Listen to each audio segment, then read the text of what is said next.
एक बार की बात है, राजा अकबर व बीरबल दरबार में बैठे कुछ आम मामलों पर चर्चा कर रहे थे। तभी बीरबल ने अकबर से कहा, मुझे लगता है कि ज्यादातर पुरुष जोरों के गुलाम होते हैं और अपनी पत्नियों से डरकर रहते हैं। बीरबल की यह बात राजा को बिल्कुल पसंद नहीं आई। उन्होंने इस बात का विरोध किया। इस पर बीरबल भी अपनी बात मनवाने पर अड़ गए। उन्होंने राजा से कहा कि वे अपनी बात सिद्ध कर सकते हैं, मगर इसके लिए राजा को प्रजा के बीच एक आदेश जारी करवाना होगा। वह आदेश यह होगा कि जिस पुरुष की अपनी पत्नी से डरने की बात सामने आएगी, उसे दरबार में एक मुर्गी जमा करवानी होगी। राजा बीरबल की यह बात से तैयार हो गए। अगले ही दिन प्रजा को आदेश दिया गया कि अगर यह बात सिद्ध हो गई कि कोई पुरुष अपनी पत्नी से डरता है, तो उन्हें दरबार में आकर बीरबल के पास एक मुर्गी जमा करवानी होगी। फिर क्या था, देखते ही देखते बीरबल के पास ढेरों मुर्गियां इकट्ठा हो गई और सैकड़ों मुर्गियां महल के बगीचे में घूमने लगी।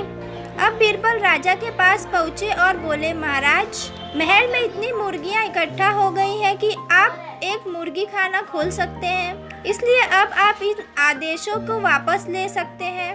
मगर महाराज ने इस बात को गंभीरता से नहीं लिया और महल में मुर्गियों की संख्या धीरे धीरे ज्यादा बढ़ने लगी। इतनी अधिक मुर्गियां महल में जमा हो जाने के बाद भी जब राजा अकबर बीरबल की बात से सहमत नहीं हुए, तो बीरबल ने अपनी बात को सिद्ध कराने के लिए एक नया उपाय निकाला। एक दिन बीरबल राजा के पास गए और बोले, महाराज, मैंने सुना है कि पड़ोसी राज्य में एक बहुत खूबसूरत राजकुमारी रहती है।